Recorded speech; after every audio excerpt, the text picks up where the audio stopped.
Sabi po sa Proverbs chapter 2 verse 6, For the Lord give wisdom, from His mouth come knowledge and understanding.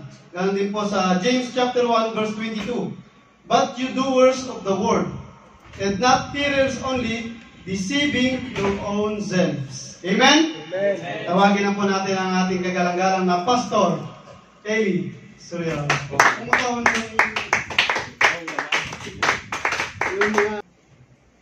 Ang sarap tawagin kagalang-galang, no? Kasi hindi ako magalang nun eh. Naging kagalang-galang nung ginamit ako ni Lord. Amen. Lahat kayo gagamitin din ni Lord. Magiging kagalang-galang din kayo. Amen. So, okay. Kamusta po dyan sa Zoom? Ang ating ang misis ko. Isa lang ang naka-open, yung misis ko lang. Oh, yung iba, open nyo yung camera nyo para makita naman kayo. Okay? So, yung monthly topic natin mga kapatid about sa love. Kasi anong buwan ngayon? February. Pag February kasi ay pinagdiriwang yung Valentine's, no? Kung nasa worldly pa tayo, Valentine's Day. Amen. February 14, malapit na, di ba? Lapit lang po. February 14. So ngayon, dahil nga yung ating monthly, yung team natin ngayon ay about love, ang pag-uusapan natin ngayon ay ang patungkol sa pag-ibig. Amen. So bago tayo dumako doon sa dito sa ating message, no? Sa message na inihanda ng Panginoon. Nais ko magkwento muna sa inyo. Magkukwento muna ako, no? Patungkol sa pag-ibig ito. Yan. So, merong dalawang magkaibigan, magmula ng pagkabata, magkaibigan talaga sila. Lagi silang magkasama, no? Hanggang sa sila'y mag-aral, hanggang sa sila'y makapagtapos, lagi pa rin silang magkasama, itong magkaibigan na ito. At itong magkaibigan na ito, nung sila'y medyo umidad na, yung isa nagkasakit. No? Nagkasakit siya. Yung isa, ang unang naging sakit niya ay,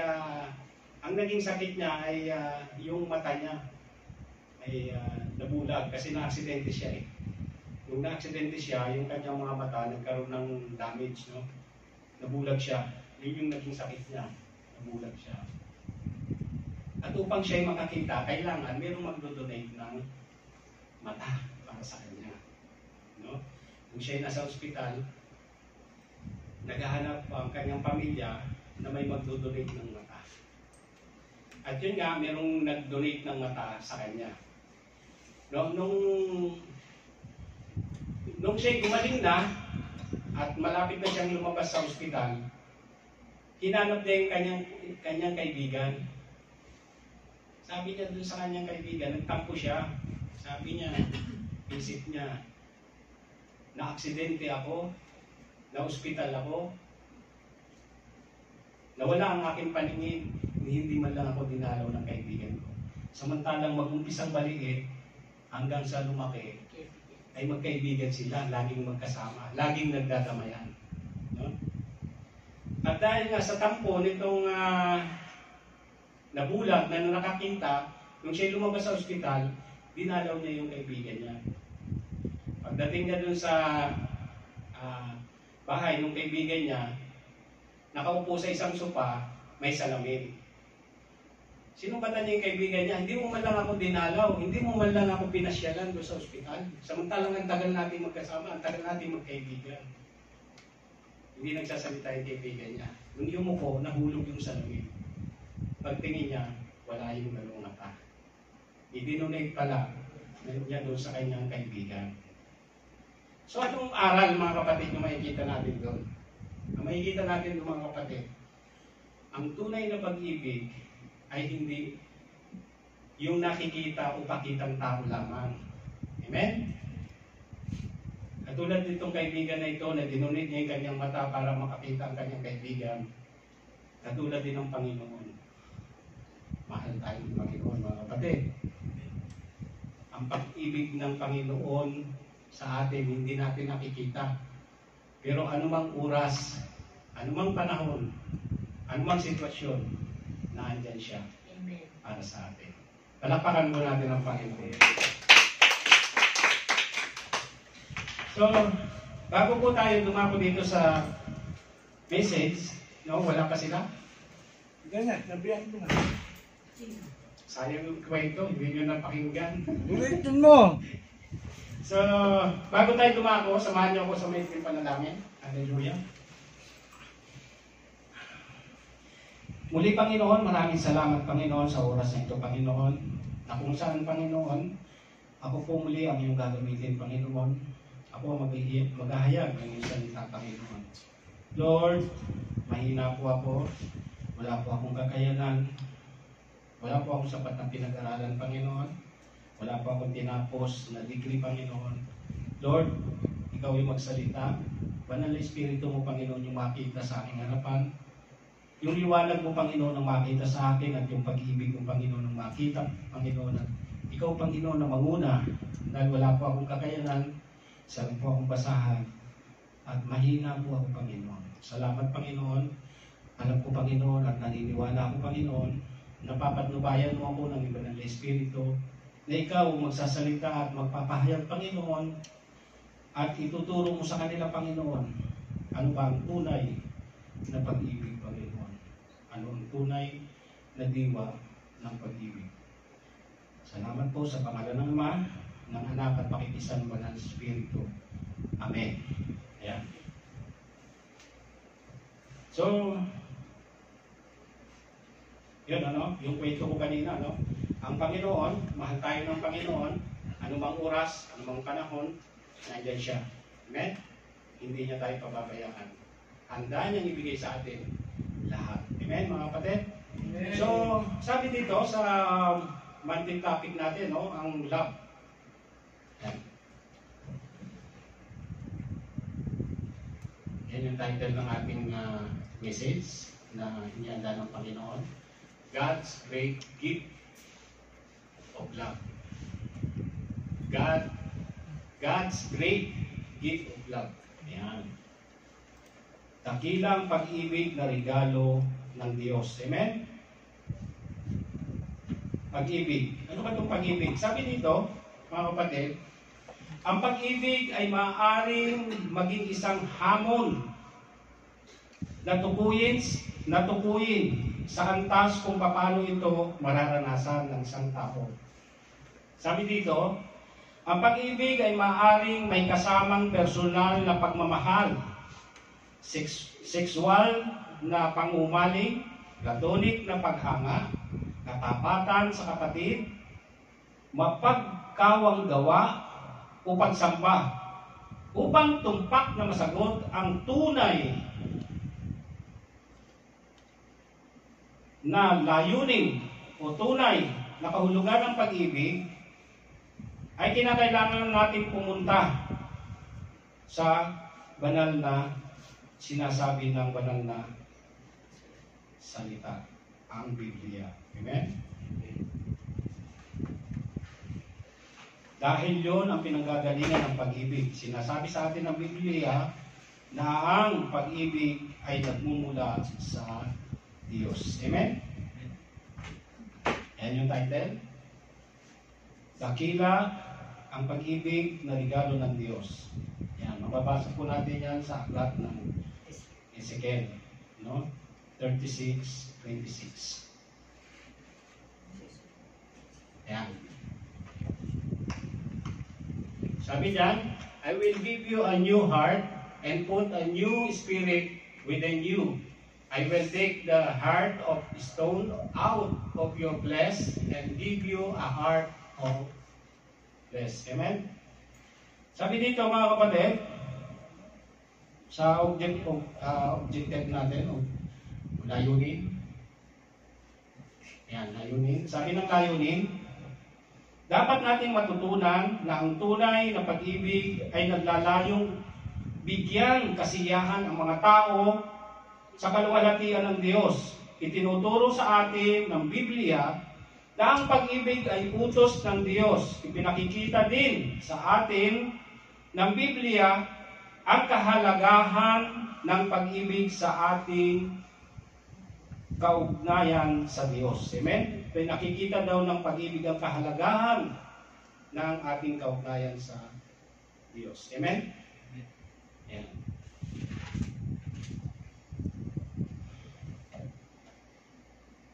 Introduction. Yan yung introduction natin, ano? Sa aklat ng John, 1 John 4:8. Sabi dito, basahin po natin yan. Sabi dyan, ang hindi umiibig ay hindi kumikilala sa Diyos, sapagkat ang Diyos ay pag-ibig. Amen? Sabi dito, ang hindi umiibig ay hindi kumikilala sa Diyos dahil ang Diyos ay pag-ibig. Ang kalikasan ng Diyos ay pag-ibig. Ipinakikita sa atin ni Jesus ang katatagan at kalikasan ng Diyos Ama, at ipinakikita sa atin ni Jesus ang kalikasan ng pag-ibig. Amen? Next. Kalikasan ng Diyos ay pag-ibig. Next. Ayan. 1 John 4:19 at John 3:16. Ayan. Sabi diyan, sa next introduction natin, sabi diyan, tayo umiibig sapagkat ang Diyos ay unang umibig sa atin. Amen? Sabi po doon sa John 3:16, ano yung sabi po doon? Sapagkat gayon na lamang ang pag-ibig ng Diyos sa sanlibutan. Kaya binigay niya ang kanyang bugtong na anak upang ang sino man sa kanya ay sumampalataya ay huwag mapahama kundi magkaroon ng buhay na walang hanggan. Amen? Sabi dito, nagmahal tayo dahil unang minahal tayo ng Diyos. Amen? Wala tayong kakayahang magmahal ng mabuti sa sarili nating lakas. Ibig sabihin, kailangan muna nating maging handa na tanggapin ang pag-ibig ng Diyos para sa atin kay Kristo Jesus. At matatagpuan natin ang liwanag ng pag-ibig. Amen? So makikita ron mga kapatid na kinakailangan muna nating tanggapin ang Panginoong Jesus. Amen? Sabi doon sa John 3:16. Kailangan muna nating makilala ang Panginoon, tanggapin ang Panginoon, at doon ay magkakaroon ng liwanag ang pag-ibig sa ating buhay. Amen? Palakpakan po natin mga kapatid. Okay. Sa pangatlo na introduction natin, Romans 5:8. Sabi diyan, ngunit ipinadama ng Diyos ang kanyang pag-ibig sa atin nung namatay si Kristo para sa atin nung tayo'y makasalanan na. Ayan.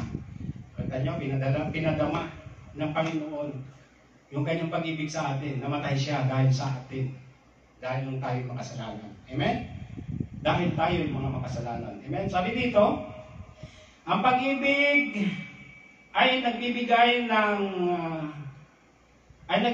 at nagsasakripisyo. Karamihan sa nakikita sa mundo at kultura na tumutukoy sa pag-ibig ay may kondisyon. Yan, may kondisyon daw. Karamihan sa mundo, yung pag-ibig daw ay mayroong kondisyon. Amen? Alam mo yung lechon. Sa mga kultura, nakikita yan. Maaring masabi natin, mahal kita dahil. Ayan, dahil. May kondisyon, dahil ano? Dahil mayaman ka, dahil maganda ka, dahil ano pa? Kantayan na. Minahal kita, lalong hindi. Ayan, yan yung kondisyon, no? Pangalawa, maaaring masabi natin na mahal kita kung ano? Mahal kita. Kung ano? Lechon. Kung mahal, ha? Kung mahal mo, di ba? Kung marami kang pera. Ayan. Kung mabait ka. Ayan. Pwede. May kondisyon, di ba? Wala na yung mabait. Mahal kita kung Pera. kung mabait ka, kung matalino ka, di ba? May kondisyon, Kung no? talented ka. Kung malakas ka, kung maganda ka, ayan. Maaari ding masabi natin na mahal kita kapag Mahal kita kapag mayaman ka. Yeah. Mahal kita kapag nakatapos ka na ng pag-aaral mo. Mahal kita kapag pumayag na yung mga magulang mo. May mga ganon, di ba? May kondisyon. Di ba? Yan ang pag-ibig. At yan ang pag-ibig na makikita natin sa kultura. Amen? May kondisyon. Sabi dito, ang pag-ibig sa atin ng mundo ay kadalasang may emosyon at kadalasan ay makasarili. Nagmamahal ang iba kapag may pakinabang. Ayan, sabi niya, nagmamahal daw ang iba kapag may pakinabang o mapapakinabangan. Ayan, isa pa. Nagmamahal daw yung iba kapag may pakinabang o kaya ay mapapakinabangan. So, may kondisyon talaga, no? Walang pakinabang. Pag walang pakinabang, hindi ka mamahalin. Yun, may kondisyon ng mundo, no? Hindi, sabi dito, hindi ito ang diwa ng pag-ibig na nagmumula sa Diyos. Yan, mga kapatid. Yung palang mga pagmamahal na may kondisyon, hindi po yan ang diwa na nagmumula sa turo ng Panginoon. Amen? Amen. Praise the Lord. Palakpakan natin ang Panginoon.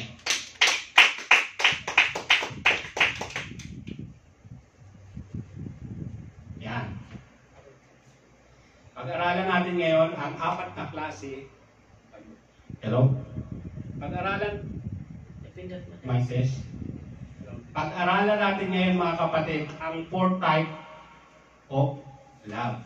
Alam niyo po ba kung ano yan? Alam niyo po ba yung 4 na klase ng pag-ibig? Isa-isahin natin yan mga kapatid. Kapatid, may ano doon, may tissue. So, pag-aralan natin yung 4 na klase ng pag-ibig. Amen? Okay, pag-aralan muna natin yan mga kapatid. Gusto kong ituro sa inyo itong 4 na klase ng pag-ibig. Ano ba itong 4 na klase ng pag-ibig? Ayan. Number 1, sabi dito, ayan, agape love. Ano sabi niya sa agape love? God's unconditional love. Amen? Yan yung number 1, yung agape love. Sabi niya mga kapatid, sa agape love, ang salitang, sabi dito, ang salitang Grego na agape ay kadalasang isinasalin sa pag-ibig sa Bagong Tipan. Paano naiiba ang agape love sa ibang uri ng pag-ibig? Ang kakayahan ng pag-ibig na agape ay mabuting kalooban, kabaitan, at sinasadyang kasiyahan sa bagay ng pag-ibig. Ang agape ay hindi ginagamit sa Bagong Tipan upang tumukoy sa romantiko o sexual na pag-ibig. Hindi rin ito tumutukoy sa malapit na pagkakaibigan o pag-ibig sa kapatid. Amen? Yan yung agape, mga kapatid. Sabi dito, ang salitang agape ay ginagamit sa iba't ibang konteksto. Ngunit, sa karamihan ng mga pagkakataon ay sa Bagong Tipan ito ay may katangiang kahulugan. Ang agape ay halos palaging ginagamit upang ilarawan ang pag-ibig mismo ng Diyos, sapagkat ang Diyos ay pag-ibig. Amen. Doon pala ginagamit ang agape. Amen? Praise God. Yan. Sabi dito, ginagamit din ang agape, okay? Sa A natin.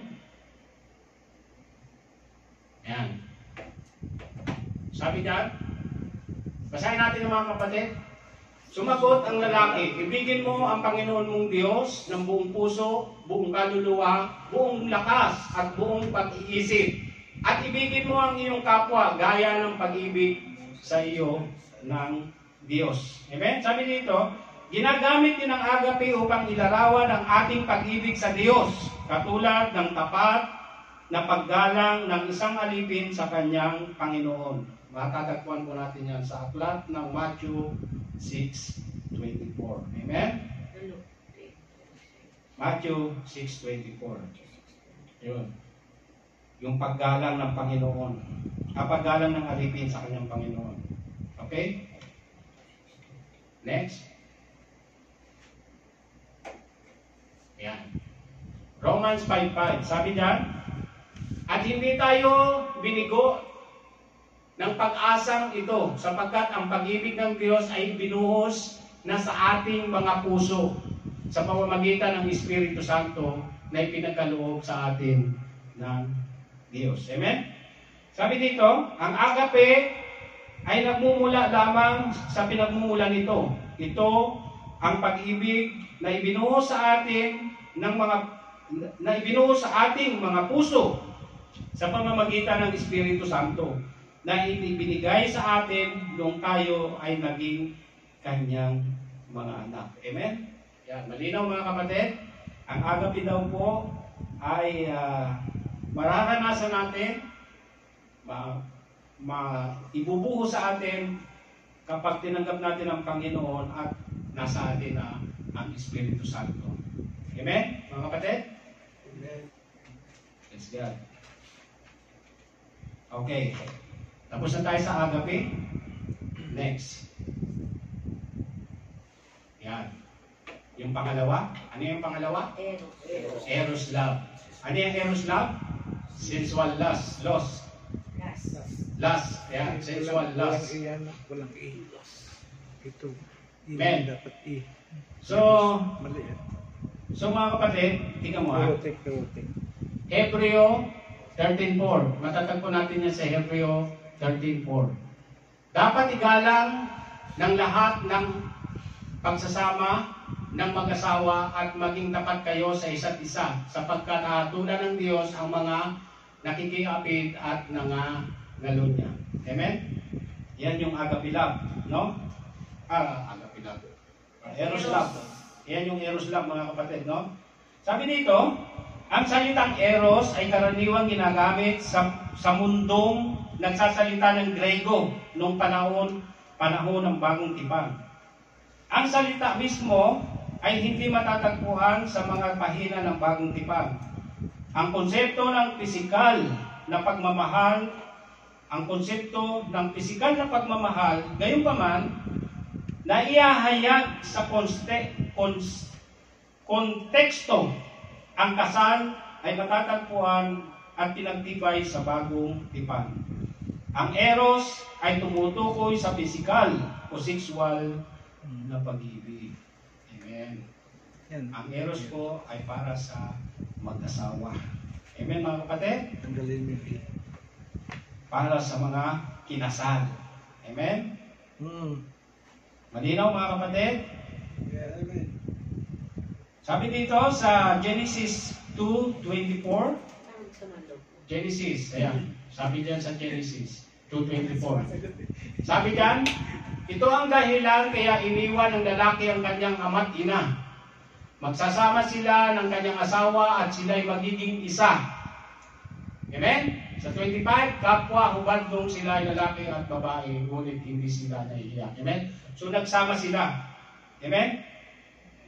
Yun ang utos ng Panginoon sa eros love para sa mag-asawa. Amen, mga kapatid? Amen.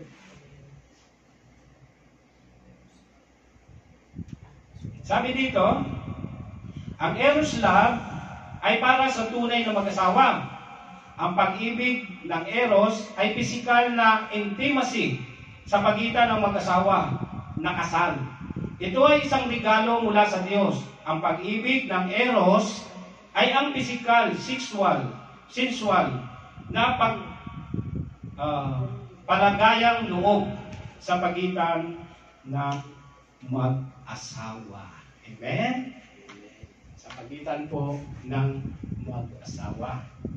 Hindi po sa pagitan ng mga Hindi sa pagitan ng mag-boyfriend, mag-girlfriend. Amen? Ito ay sa pagitan ng mag-asawa. So may warning po dito. May warning. Gusto niyo pong malaman ang warning? Ayan. Sabi dito sa warning,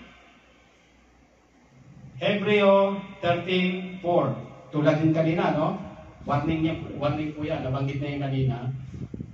Yan din po ang verse na ginamit ko para sa warning. Ayan. Ulitin natin mga kapatid yung warning. Basahin po natin. Dapat igalang ng lahat. Sabay-sabay po, lakasan natin. Dapat igalang ng lahat ang pagsasama ng mag-asawa, maging tapat kayo sa isa't isa, sapagkat nahatulan ng Diyos ang mga nakikiapid at nangangalunya. Amen. Malinaw mga kapatid? Yan ang warning. Ayan. Ayan po yung warning. Ipapaliwanag ko po sa inyo kung bakit naging warning yan. Sabi dito, si Eros, sabi dito, sino ba si Eros? Bakit pa siya tinawag na Eros lang? Sabi dito, si Eros ang anak ng Diyosang Venus. Ayon sa mitolohiyang Grego at Romano, tinawag siyang Cupido. Ayun, yung pala si Cupido. Cupido Amor.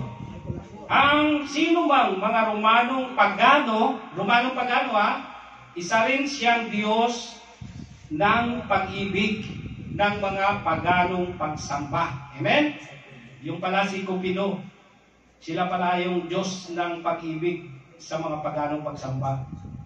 Inilalarawan si Cupido bilang isang batang may pakpak sa isang tudla ng kanyang palaso. Mula sa kanyang pala, nagagawa niyang paibigin sa isang tao. Yun, kaya pala naging warning. No? Nagagawa raw niyang paibigin sa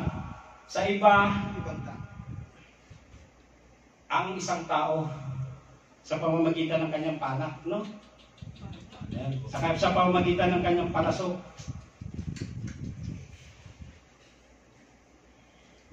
Sabi dito, mahigpit itong tinututulan ng Biblia. Iginagalang ang lahat ng pag-aasawa sapagkat hahatulan ng Diyos ang mga nakikiapid at nangangalunya. Amen. Ngayon, sino po ang naniniwala pa dito sa tinatawag na Kayuma. Cupido? Balitay na. Di ba? May kantang Mr. Cupido. Ako na may tulungan. Tulungan daw. Yan. Yung pala, Pagano? si Cupido pala, nagmula yan dun sa sinaunang pagsamba. Sa mga paganong pagsamba. No? So wag po tayong maniniwala doon mga kapatid, mga Kristiyano na tayo. Magpadala kayo ng Baka kasi mapana pa kayo, umibig pa kayo sa iba. Baka mapana yung puso ninyo, ni Cupido, makalimutan nyo yung mga asawa nyo. Amen? Kaya pala merong yung, di ba pag Valentine's Day, nung hindi pa tayo Kristiyano, nung nasa kabilang paniniwala pa tayo. Di ba, yung pag Valentine's Day, may makikita ka na puso na mayroong sibat? Yung pala yun. No? Napana ni Cupido. So, yun mga kapatid, mag-ingat po tayo kay Cupido. Amen? Yun na rin yun, si Mr. Cupido. Yung batang may pana, mag-ingat po tayo doon. Wag na po tayong maniniwala doon. Amen? Amen. Sabi dyan, mahalin ninyo ang inyong asawa. Amen mga kapatid?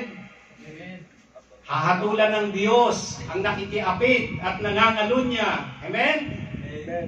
Kaya pag naniwala kayo kay Cupido at napana ang puso ninyo, umibig kayo at tumingin sa iba, heto na, papasok kayo dito. Ayan. Paparusahan kayo ng Kilala Diyos. mo kagabi. Amen? Art. Ayan. So, kilala nyo na si Eros, ha? Sa mga paganong pagsamba, kilala nyo na si Eros. Amen? Okay. Dito naman tayo kay... Okay. Dito naman tayo pupunta ngayon kay Peleo. Sino naman to si Peleo? Ayan. Peleo love. Pilyo love. Pilyo love. Peleo ba? Peleo. Pilyo love. Tama ba yan? Pilyo lang, Dadsky. Peleo love. Friendly love. Ayan. Friendly love. Ayan. Si Peleo love ay, ayan ang halimbawa niya. Pilya. Pilya o Peleo love. Yan na. Okay. Ang halimbawa natin dyan ay sa aklat ng Samuel, chapter 20, verse 17 to 18. Ayan. Sabi dito mga kapatid, sa Greek, mayroong iba't ibang uri ng pag-ibig. Ang pag-ibig sa Pilyo ay mahalagang pag-ibig na palakaibigan. Ito ang pagmamahal na mayroon tayo para sa ating mga kaibigan, lalo na malalapit na kaibigan. Amen? Ayan. Yan pala yung pag-ibig ni Pilya. Amen? Ni Pilya.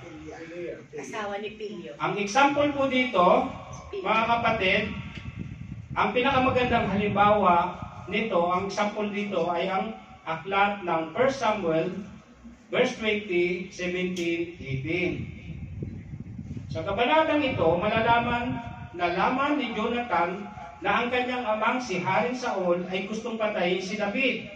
At agad itong tinulungan ni Jonathan dahil mahal niya ang kaniyang kaibigan. Amen?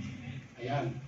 Nung time na yon, si Haring Saul ay parang nagalit siya kay Haring David, kay David, hindi pa siya hari noon. Hinahunting siya.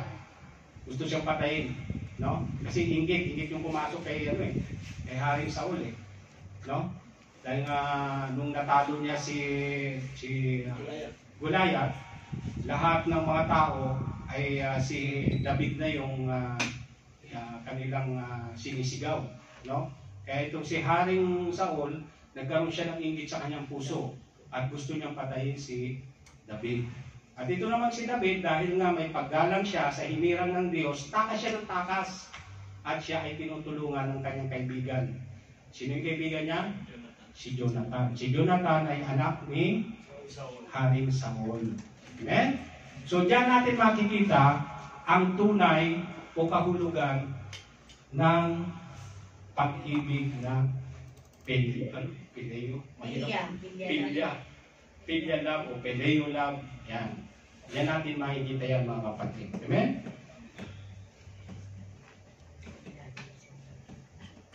Tunay na ang pag-ibig sa isang kaibigan ay umiiral din dito sa atin.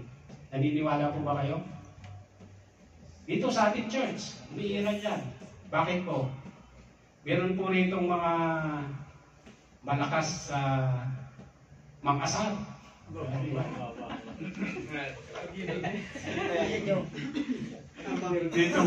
Meron dito malakas mambuli.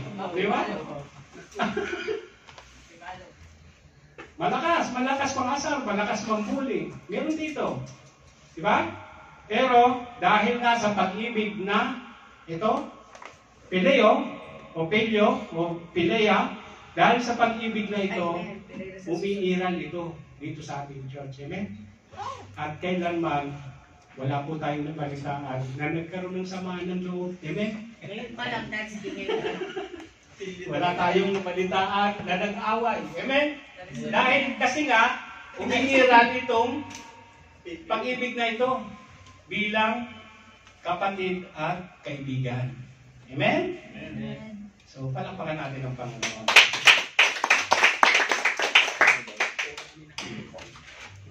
Okay. Ngayon, dadako tayo sa pang-apat. Natatandaan niyo po ba? Sino-sino yung mga apat na klase ng pag-ibig. Amen. Sino yung nauna? Si Agape. Sunod? Eros. Saka si? Filio. Okay. Lilia. Next. Ayan. Meron pala niyan. Storge. Storge. Love. Storge love. Ano yung storge? Storge. Storge. Ano mo tayo mabasa dyan? Storge. Ha? Storge. Storge. Storge. Storge. Storge yan. Dapat nakahiwalay yung G dyan eh. Double yan. Store na lang para store na lang. Storge. Okay. Storge love. Ayan. Ano ba itong Storge love, mga kapatid? Bibili. Okay? Sabi dito, mga kapatid, ang Storge love, ang pagmamahal ng magulang sa kanyang anak. Amen? Mula sa sinaunang Grego, pag-ibig, pagmamahal o pag-ibig ng pamilya ay tumutukoy sa natural o likas na pagmamahal tulad ng pag-ibig sa isang magulang o pag-ibig ng isang magulang sa kanyang anak at anak sa kanyang magulang at mga kapatid. Ito ay inilarawan bilang natural na pag-ibig. Amen? Ayan yung verse na ginamit ko dyan. Ephesians 6:1-4. Yan yung Storge love. Sabi dito, mga anak, sundin ninyo ang inyong magulang sa Panginoon, sapagkat ito ang nararapat. Igalang mo ang iyong ama at ina. Ito ang unang utos na may kalakip na pangakong ikaw ay giginhawa at hahaba ang iyong buhay. Amen?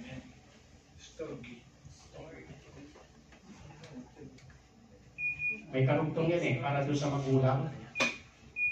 Hanggang 8 yata yan eh. Ha?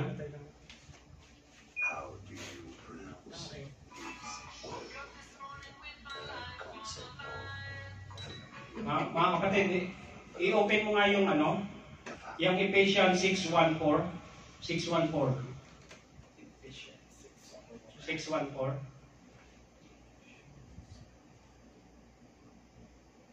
Nakuha mo kayo Santi? Ephesians 6:1.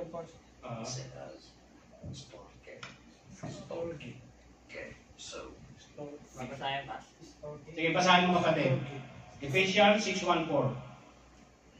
1.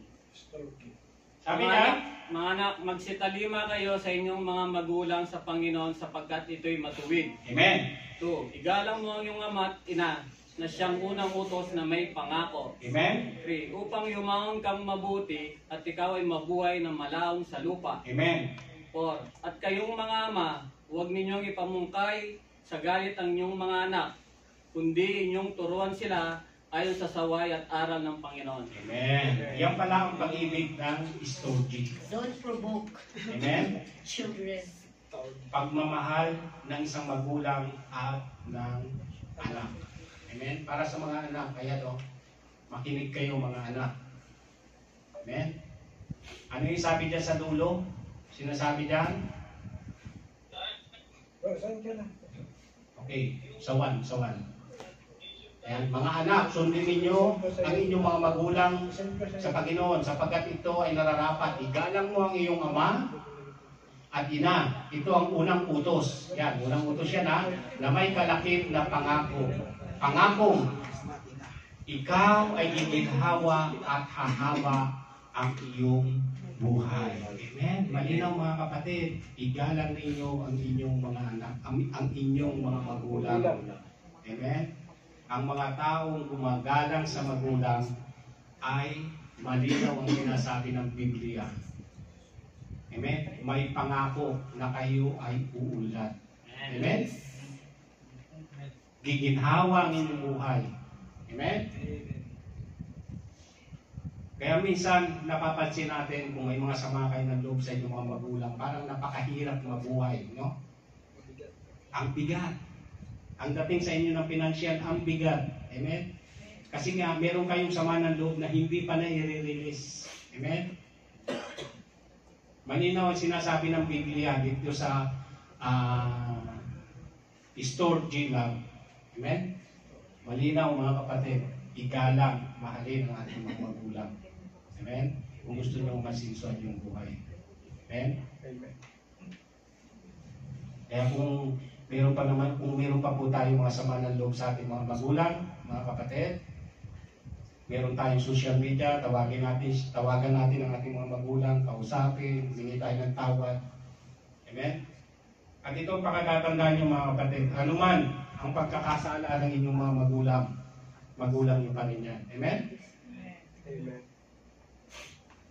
Anuman ang ginawa nila na hindi maganda para sa inyo o sa inyong pamilya, tandaan nyo mga kapatid, magulang nyo pa rin yan.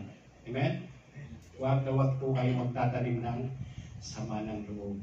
Amen?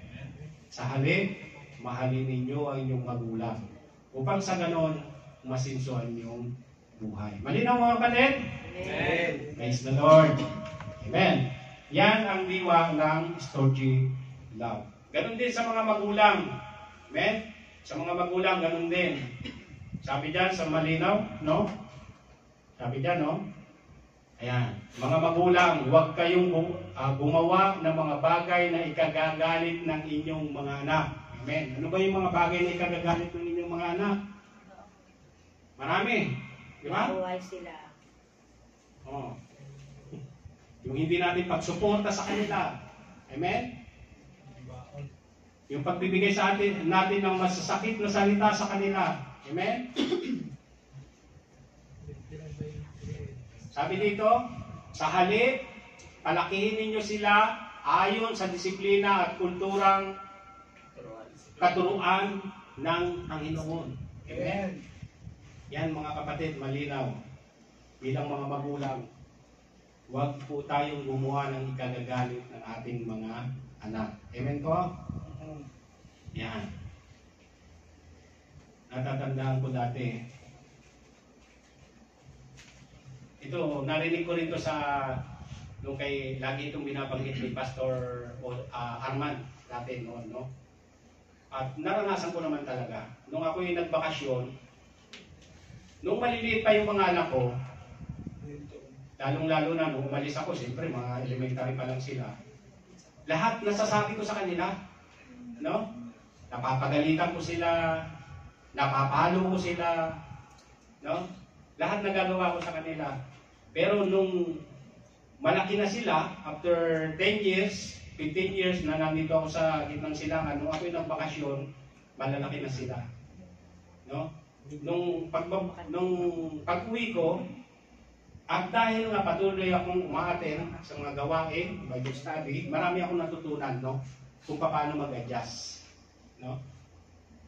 Kasi kung hindi ako nakakilala sa Panginoon, siguro yung ugali o yung kung ano yung mga salita na sinasabi ko sa kanila nung maliliit pa, baka nasabi ko rin sa kanila yun kung ngayong malalaki na. Pero tinuruan ako ng Panginoon kung paano mag-adjust. No? Yan ang nararapat nating matutunan bilang Kristiyano. No? Kasi nung maliliit pa sila, lahat pwede natin gawin sa kanila. Amen? Pwede natin silang sigawan. Pwede natin silang paluin. Di ba? Pero ngayong malalaki na sila, kailangan marunong tayo mag-adjust. Amen? Hindi natin pwedeng i-apply nung maliliit pa sila at malalaki na sila. Amen?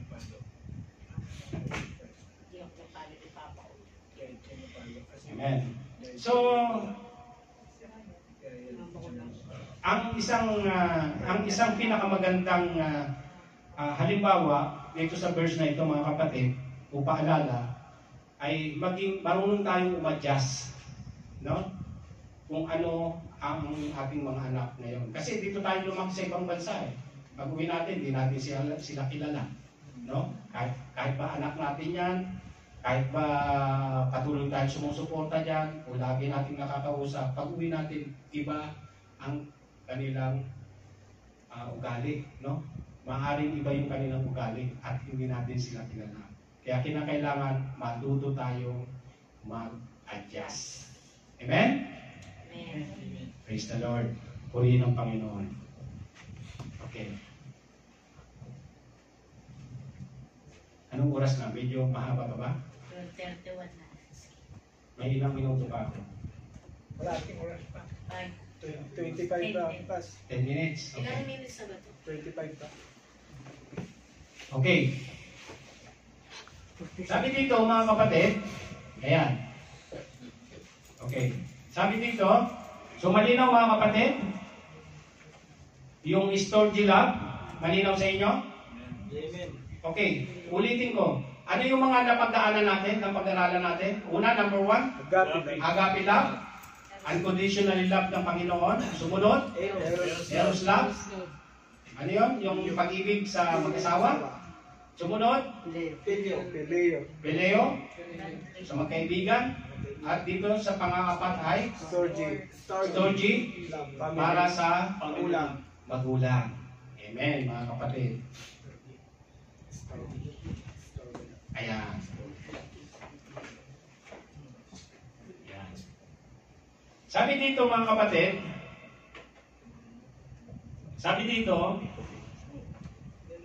ayon doon sa mga napag-aralan natin, ano? Sabi dito,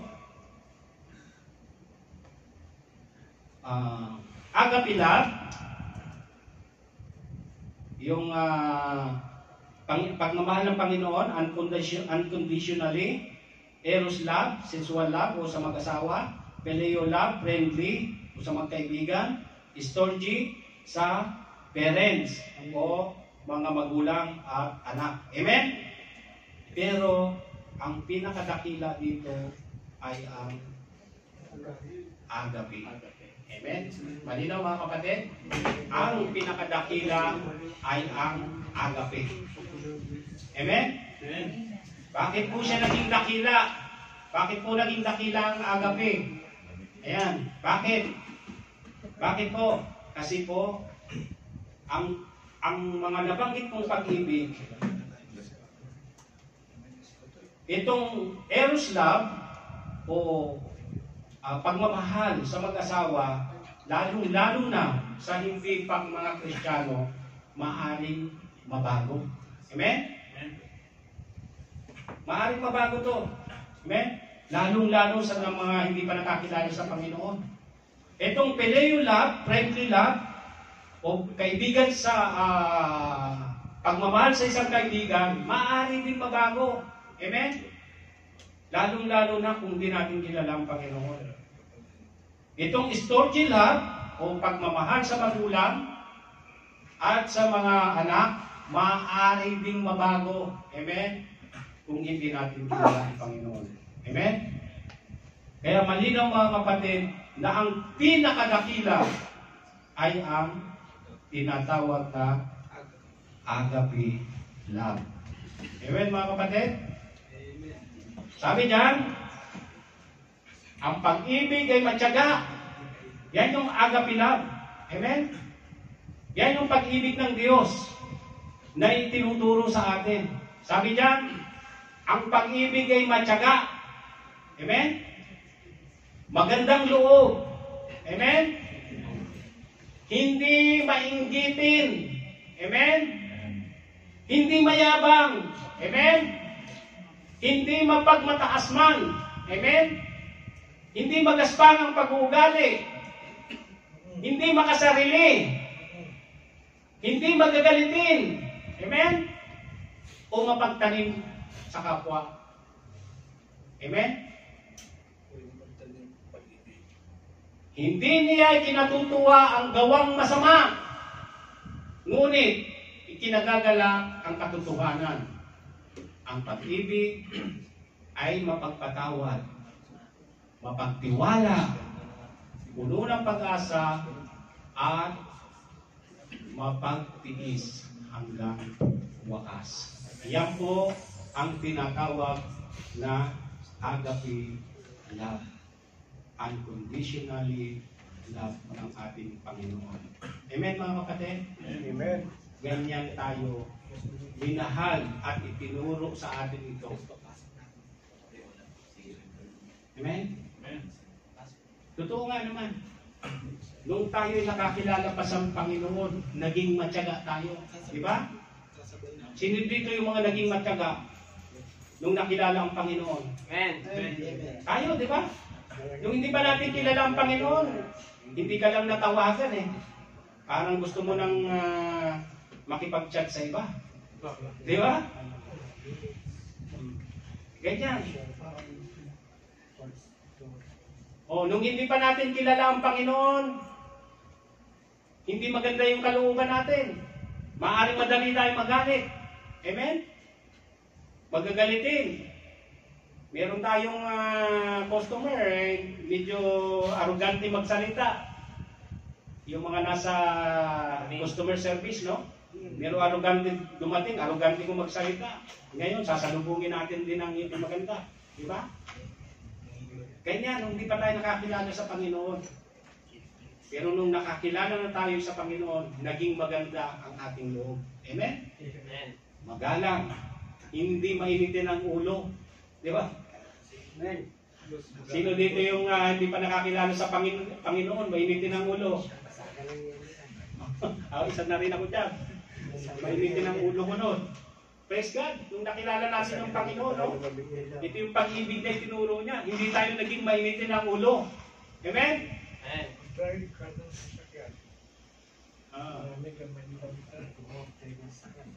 Hindi mayabang. Amen? Ayun, malinaw ang sinasabi ng 1 Corinthians 13:4-8. Yan po yung agape love na itinuturo sa atin. Mayabang. Nung panahon na hindi pa natin kilala ang Panginoon, sobrang yabang noon. No? Feeling ko, ako na yung, lalo na pagka medyo makapal yung wallet ko, naku, yabang ko. Wala yan sa loob. Mapapaknay. Mapapaknay. Grabe naman yun. Pero nung nakilala ko yung Panginoon, nawala to. Nawala yung wallet. Nawala yung wallet. Instead na ako yung maging mayabang, naging generous ako. Amen. So yung mga kapatid, no? Kapag nakilala natin ang Panginoon, instead na maging mayabang tayo, nagiging generous tayo. Amen? Yan yung ipapalit ng Panginoon. Hindi magaspang ang pag-uugali. No? Ayan. Yung time na hindi pa tayo Kristiyano, magaspang, maaaring magaspang ang ating pag-uugali. Makasarili. Amen? Makasarili. Ayan. Hindi magagalitin. Ang pagtanim ng sa kapwa, hindi niya ikinatutuwa ang gawaing masama. Amen? At ikinagagala ang kalooban, ang katotohanan. Ang pag-ibig ay mapagpatawad. Amen? Sino po rito yung mapagpatawad? Nasa kamay? Praise the Lord. Amen. Okay? So malinaw mga kapatid, sa lahat ng nabanggit ko, sa tatlo, pang-apat yung agape love, ang pinakadakila ay itong agape love. Sapagkat wala pong itong kondisyon. Ang pag-ibig ng Diyos sa atin ay walang kondisyon. Amen? Walang kondisyon. Anumang oras, naandyan siya. Anumang oras na tawagin natin siya, naandyan siya. Amen? Hindi siya magbabago. Amen. Praise God. Hindi siya magbabago. Kahit saan tayo mapunta, hindi magbabago ang pag-ibig ng Panginoon sa atin. Kung patuloy tayo na maglilingkod at sasamba sa Kanya. Amen? Pero kung hihiwalay tayo, maaaring mabago. Kasi tingnan niyo mga kapatid, no? Yung baga, alam niyo yung baga? Yung apoy, yung baga, yung uling, no? Ihiwalay mo yung isa dyan. Pag inihiwalay mo yung isa dyan, mamamatay siya. Amen? So, yan ang tandaan natin mga kapatid. Huwag kayong mahihiwalay sa gawain para sa Panginoon. Amen? Amen. Kasi maaaring mamatay. Maaaring mawala kayo sa presensya ng Panginoon. At maaaring mawala lahat ito sa inyo. Amen? Amen. Yang agape love. Purihin natin ang Panginoon.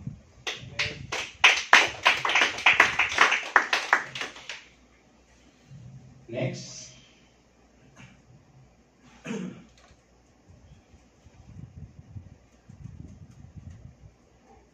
Ayan. Magtatapos ang kakayahang magpahayag ng salita ng Diyos. Titigil rin ang kakayahang magsalita ng iba't ibang mga wika, mawawala ang kaalaman, ngunit ang pag-ibig ay walang hanggan. Amen? Walang hanggan ang pag-ibig. Yan. Bilang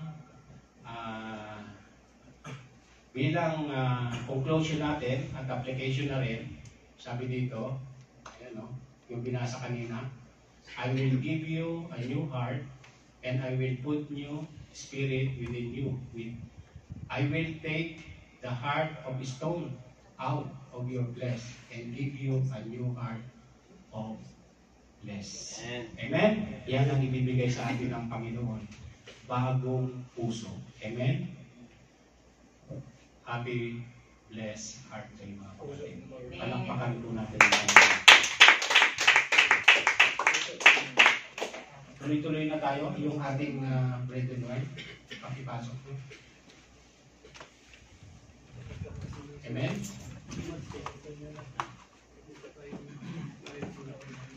So, naiintindihan natin mga kapatid ang tunay na diwa ng pag-ibig, tunay na diwa ng Valentine's Day, Valentine's.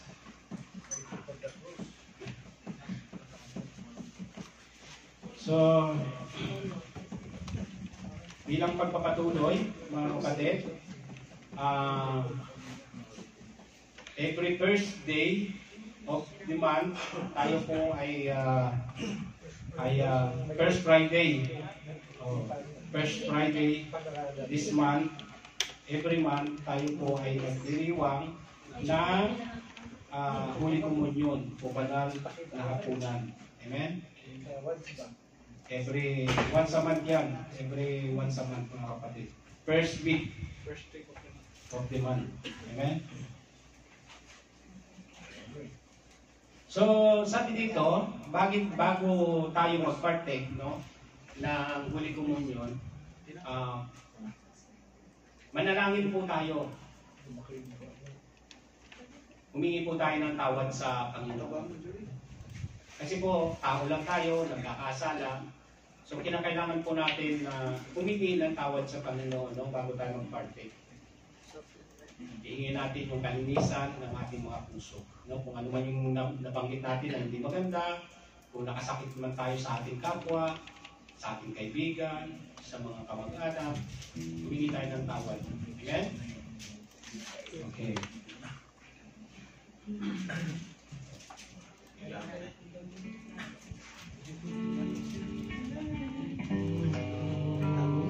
Tinapay ng buhay, kanin ko, ibahagi. Ito ang tinapay ng buhay, kanin ko, makiisa.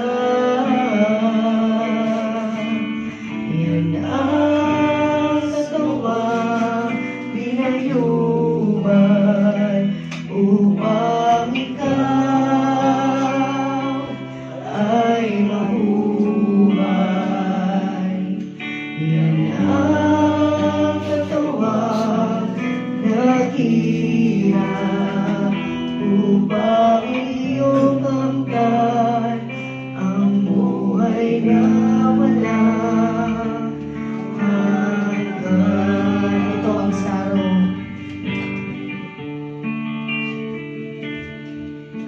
Ito ang saro ng bagong tipan, inumin mo, makibahagi. Ito ang saro ng bagong tipan, inumin mo, makisa. Ang dugo dumana upang ikaw ay luminis. Yan ang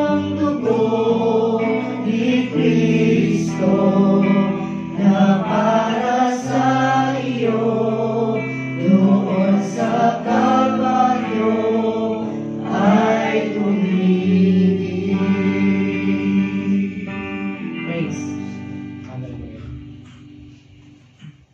Taas po natin ang ating mga breath.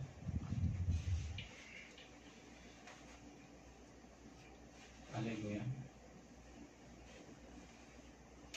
Sapagkat tinanggap ko sa Panginoon at ibinigay ko naman sa inyo na ang Panginoong Hesus ng gabing siya ay ipagkanulo ay dumampot ng tinapay.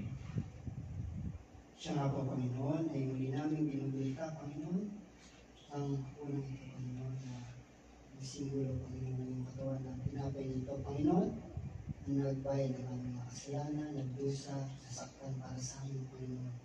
Lord, ang muli namin, pinagpapasalamat, Panginoon, na kami naligtas dahil sa iyong buhay, Panginoon. Hallelujah, Lord. Salamat po, Panginoon, sa tinapay ito. Panginoon, sa araw nito, ang Jesus ng Panginoon po ay At nang siya ay makapagpasalamat, ay kaniyang pinutol-putol at sinabi, ito'y aking katawan na pinagputol-putol dahil sa inyo. Gawin ninyo ito sa pag-alaala sa akin. Partake ko natin.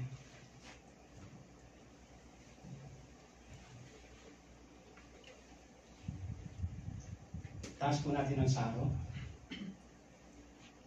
At gayon din naman, hinawakan ang saro pagkatapos na maghapon na sinabi. Pray. Hallelujah, Lord. In the name of your Son, Jesus Christ, Lord. Kami po ay nagpapasalamat, Lord. Nakikisa, nakikibahagi, Panginoon Lord God, sa sarong ito, Panginoon Lord God, na sumisimbolo ng iyong dugo, Panginoon Lord God, na dumanak, tumigis sa krus ng Kalbaryo, Panginoon Lord God, upang kami tubusin at patawarin sa aming mga kasalanan, Lord. By the blood of your Son, Jesus Christ, Panginoon Lord God, we are healed, we are saved, Panginoon Lord God. Kaya salamat po, Panginoon Lord God, sa iyong kabutihan, sa iyong dakilang pagmamahal sa amin, Lord. Salamat, Lord, at nawa, Lord, patuloy kaming gabayan tulungang mamuhay, Lord, nang naayon sa iyong kabutihan. In Jesus' name, Amen. Ang sarong ito ay siyang bagong tipan sa aking dugo. Gawin ninyo ito sa tuwing kayo'y magsisiinom sa pag-alaala sa akin. Partake po natin. Sapagkat sa tuwing kakanin ninyo ang tinapay na ito at iinumin ninyo ang saro, ay inihahayag ninyo ang pagkamatay ng Panginoon hanggang sa dumating siya. Sumayin niyo ang pagpapala ng Panginoon.